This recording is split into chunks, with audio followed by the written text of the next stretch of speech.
This is Focus on Africa from BBC World News. I'm Sophie Ikenye. Our top stories. Sudan's former president, Omar al-Bashir, is taken to the same prison where political dissidents were sent under his rule.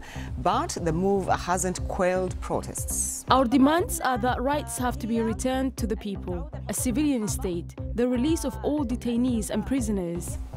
Another boat capsizes in the Democratic Republic of Congo. 150 people are missing. Rockets fall on Tripoli. 7 people are dead after the overnight attack. Also in the program, a global ambassador for education. We spend a day with this year's winner of the Teacher Prize, Kenyan Peter Tabichi. He's able to create teamwork among students so that those who are weak can be assisted by those who are strong in certain subjects. And in sports, Tanzania's coach says his side fears no one ahead of this year's Africa Cup of Nations.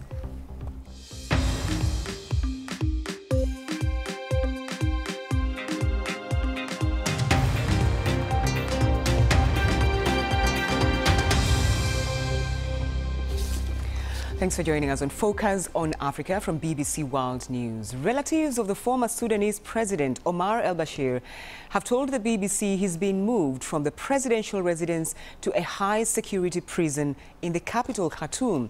Ironically, Kobar jail, where they say he's being held, is where many of his political opponents were detained during his presidency.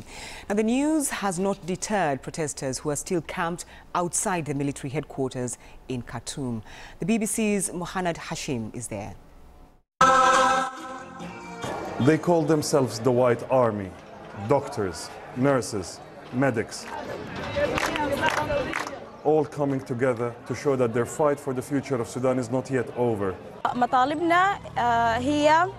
Our demands are that rights have to be returned to the people, a civilian state, the release of all detainees and prisoners, including the army officers. We will continue our sitting until we get our state.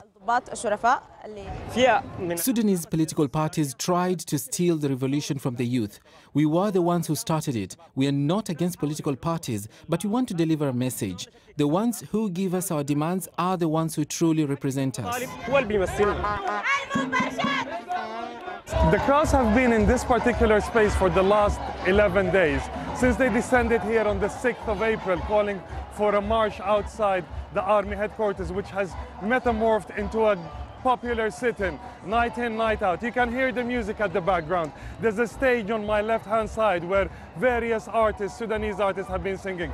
This is a culmination of a protest movement that has started in the 19th of December. And they have had remarkable success, as well as forcing the removal of President Bashir after 30 years in power. They also removed the man who toppled him, as well as a number of high-profile figures. Today it emerged that the former dictator has been transferred to the high-security Kober prison. But it is still not enough. They have vowed to stay here until all their demands are met. The banner behind me said 70 martyrs have fallen. We hope the number won't rise. But judging by the large crowds around here tonight, they all know it could well do. Mohamed Hashim, BBC News, Khartoum. Well, joining me in studio is BBC Newsroom's Africa editor, Will Ross. Will, so the deposed president has been detained, but the military, of course, has not released an official statement about that. What is the significance of him being in jail? I think it's a message that the Transitional Military Council is trying to send to the protesters, that we are not the former regime, we are different. Look, we've even locked up the former president. But what many protesters are saying is we want to see evidence that he is there in the prison, because there's such sort of disbelief at the events that have been going on and mistrust of the military generals who are trying to run the country, that they actually want evidence that he's there. So it is significant that he's in this prison, and also, as Mohamed pointed out there, this is a prison where the former president's own political opponents and rivals were locked up. So it is an extraordinary fall from grace for him. All right, so what is the likelihood that, the current leadership will hand him over to the ICC, for instance? I think that's very unlikely, and there may be not that much hunger within the country for that to happen amongst ordinary Sudanese, not the generals, the allies, the military allies of the former president. I think as long as there is some justice in the country, then people will be satisfied. But that's the big if.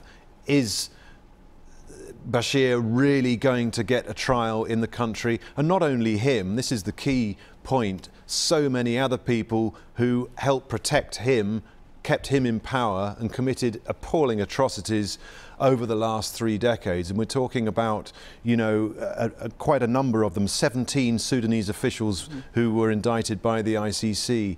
But it is a huge ask for these military men to turn on their own colleagues, arrest them one by one, and slowly the net will circle on themselves.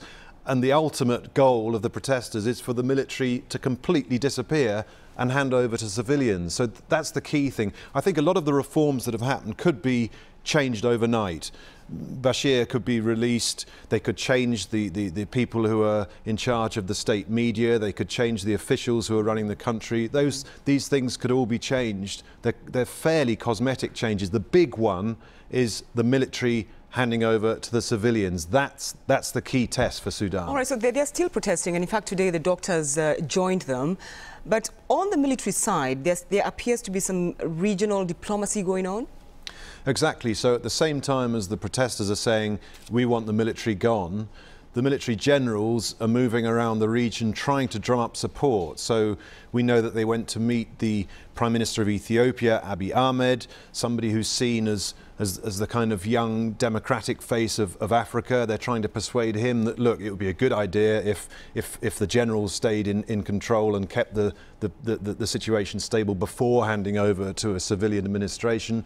But we've also had a letter sent to the African Union, trying to build those bridges and say, you need us around. For Sudan to be stable, you need us to stay. So, but I think even if the African Union perhaps softens its stance and says, we think this transition should go on for some months, not days, the protesters, it seems, are determined the civilians must take over. All right, Will Ross, thank you for that in-depth analysis. Thank you.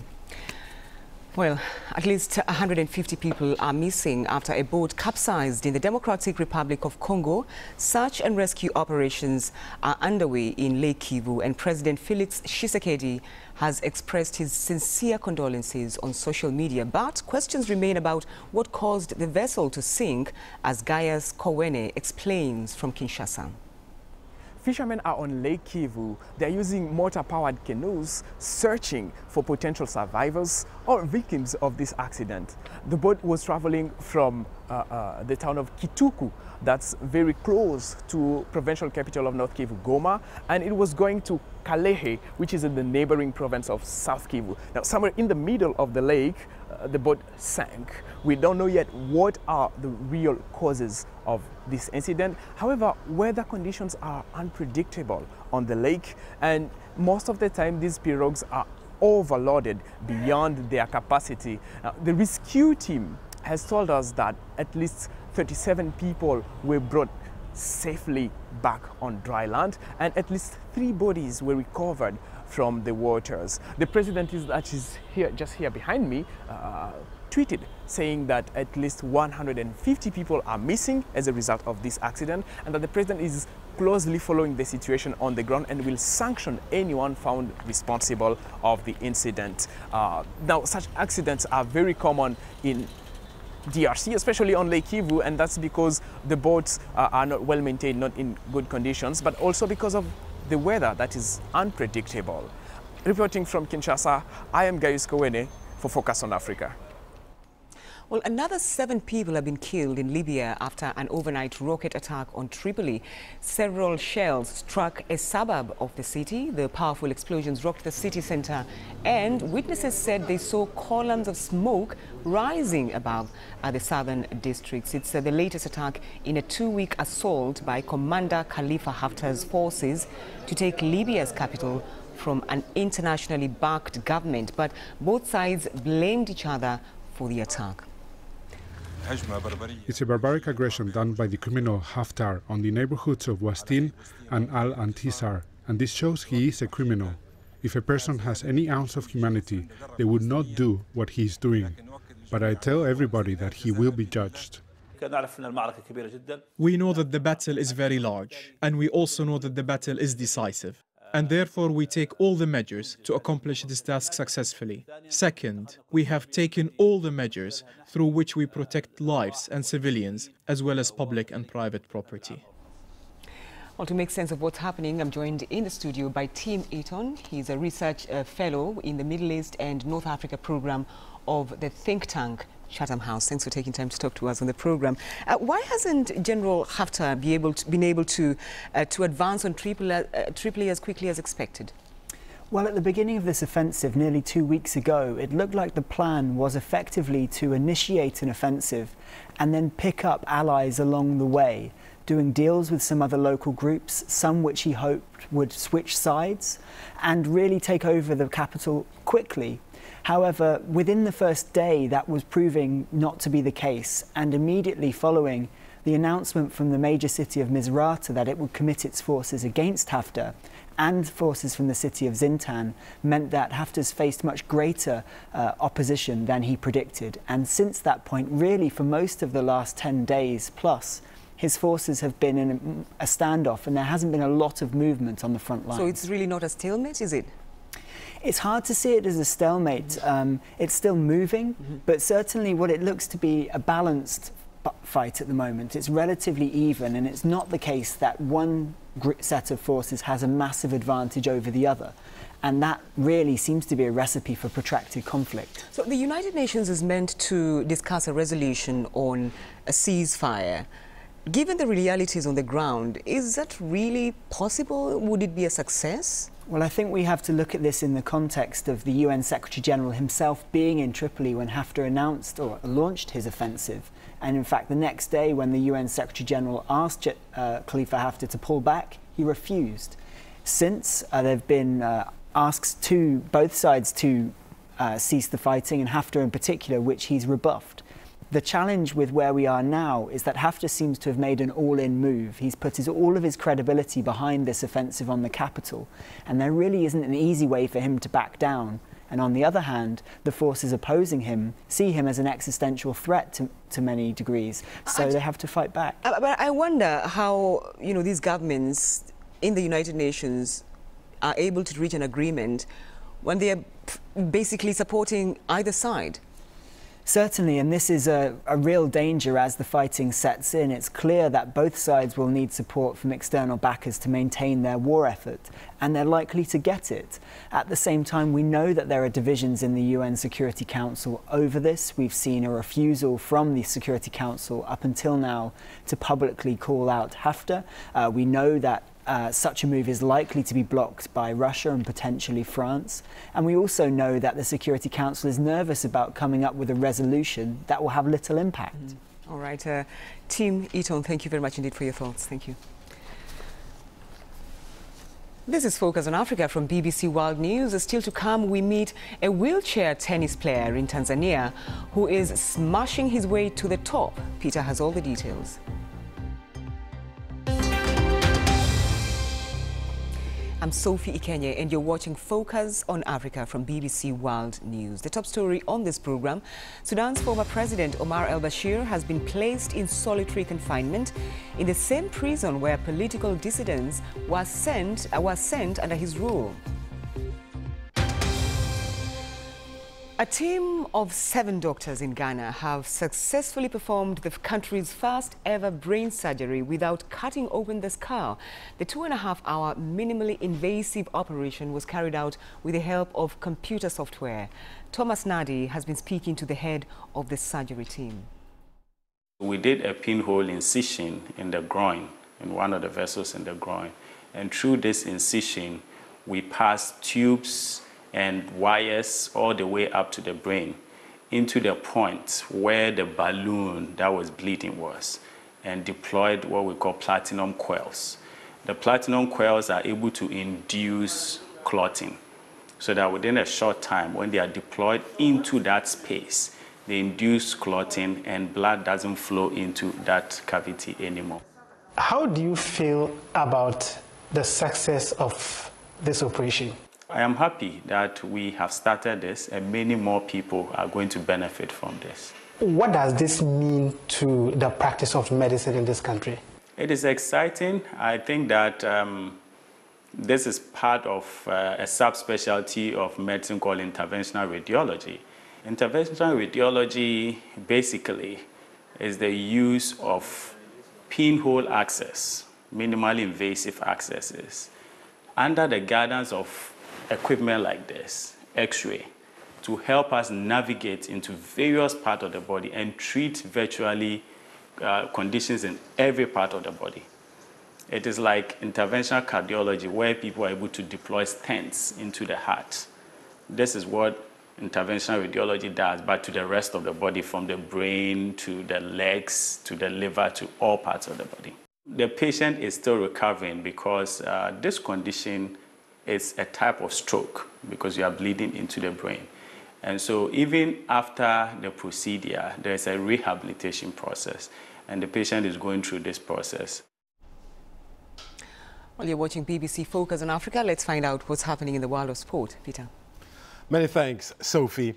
Now, don't be surprised if you see some of the so-called big teams packing their bags early from this year's Africa Cup of Nations. That's the opinion of Tanzania's head coach Emmanuel Amunike. The former Nigeria Barcelona star thinks some of the lesser names at the finals have a point to prove. Tanzania have qualified for their first final since 1980 and will face Algeria, Senegal and Kenya in Egypt. Amunike also says he fears no team. Let's stay in Tanzania now, because that's where the Under-17 Africa Cup of Nations is taking place. The second round of group games kicked off today with Nigeria taking on Angola and host Tanzania against Uganda. The BBC's Peter Musembi, who is in Dar es Salaam, and sent this report.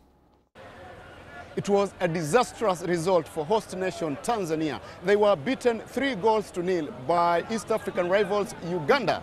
Tanzania are now out of the competition, and their dream of playing at the World Cup in Brazil later in the year has effectively come to an end. Earlier in the day, two-time world champions Nigeria qualified for the semi-finals and booked a place at the World Cup in Brazil after beating Angola 1-0. Tomorrow, Group B matches will take place at Chamazi Stadium, whereby Cameroon will play Morocco while Senegal will take on Guinea. Now, after two pulsating performances by Ajax Amsterdam and Barcelona in the Champions League last night, the two remaining quarter-final matches kick off in just over an hour. Liverpool take a 2-0 lead to Porto. Victory will see Liverpool make the last four for the second consecutive season, but the Reds manager Jurgen Klopp expects Porto to be a different animal at the Estadio do Dragão. In the other game, Spurs are aiming to reach the Champions League semi-finals for the first time. They are away at Manchester City, having won the first leg by 1-0. Finally, parasports are beginning to gain more popularity across Africa. But for the athletes themselves, it can be a real struggle with a lack of adequate training, facilities, equipment, and even funds to travel. Well, let's meet a wheelchair tennis player in Tanzania who's rising to the occasion. Ilikuwa ni changamoto kubwa sana kwangu. I never thought I could do something great with my life.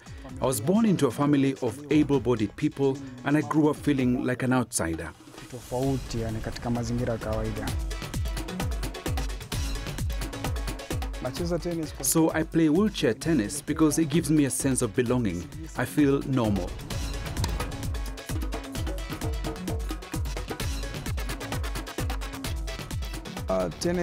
I started playing tennis at a primary school for people living with disability in Dar es Salaam. We didn't have tennis courts, so we learned how to play on normal fields. We also used regular wheelchairs because we didn't have the sport-specific wheelchair. This made it difficult for me to play the game as it should be, but it didn't stop me from wanting to learn the sport.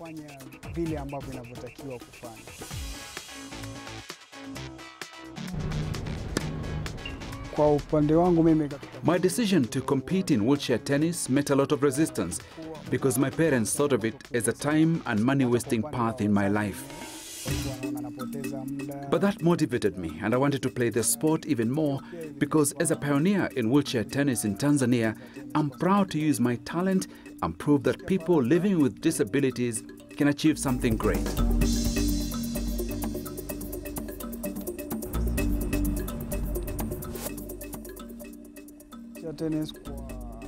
In Tanzania, one cannot make a living from wheelchair tennis. I do not earn enough money to sustain myself, so I must substitute my income. Since it's difficult for someone living with disability to get employment in Dar es Salaam, I had to start my own business. My day job is being a rickshaw driver. I bought the auto rickshaw from the little money I earned playing wheelchair tennis across East Africa. The biggest challenge I encountered when getting into this business was getting the license to drive the rickshaw. People couldn't believe that I can drive the rickshaw. Passengers would sometimes turn to another rickshaw the moment they realized I have a disability, fearing I might cause an accident. But it's better now. They're getting used to me driving them. I love that story. Sophie, that's your sports. Oh, I couldn't agree with you more, Peter. Now, first he won a global prize. Now Kenyan teacher Peter Tabichi has been appointed an education ambassador by the Global Fund for Education in Crisis. But what makes him stand out in his profession? Well, the BBC's Victor Kenani spent a day in the classroom to find out. An electric atmosphere to welcome a champion back home. It's the first time that Tabichi is setting foot in Keriko Mixed Day Secondary School since winning the coveted Global Teacher Prize gong barely a month ago in Dubai. Back to what he does best, in the sweltering heat of Kenya's Rift Valley, he leads his class in their work, guiding the students in designing their projects for this year's science fair. This is all about Tabichi, who trained as a teacher in Kenya, has been working for 10 years in an education system plagued by incessant strike action that often interrupts learning. He says he realized that when students were in class, conventional teaching methods failed to hold their attention and decided to employ new tricks and tech to keep them keen. I use locally affordable materials. The other way, more than 80% of my lessons normally try to integrate ICT. Continue here. The 36-year-old teacher is also a Franciscan brother, donates most of his income to pay school fees for needy pupils. His dedication has seen the number of graduates going to university increase from 16 in 2017 to 26 last year. And his students are in full praise of his teaching methods, which attest has changed their attitudes towards the subjects he teaches, physics and maths. He's able to create teamwork among students so that those who are weak can be assisted by those who are strong in certain subjects. His fellow in the Franciscan Catholic order praise him too. He is simple, he is outgoing, and he is honest. But his teaching doesn't stop in the classroom. In the local community, Peter Tabichi engages residents on how to practice sustainable agriculture through the use of drought-resistant crops to enable them produce enough food to feed themselves. He admits that his faith has played a big role in influencing his actions in and out of class. I am a Franciscan brother, and we believe in humility and simplicity. So everything else that I do is based on that. It's from this small remote school in Lari in the Rift Valley that Peter Mokaya Tabichi rose to conquer the world and win the coveted Global Teacher Prize 2019. And his actions have inspired a whole new generation of learners here that they too can achieve their dreams. Victor Kenani, BBC News, Nakuru, Kenya. And don't forget, you can get in touch with me on Twitter. I'm @CKenya. That's all from the program. From me and the rest of the team, thank you for your company.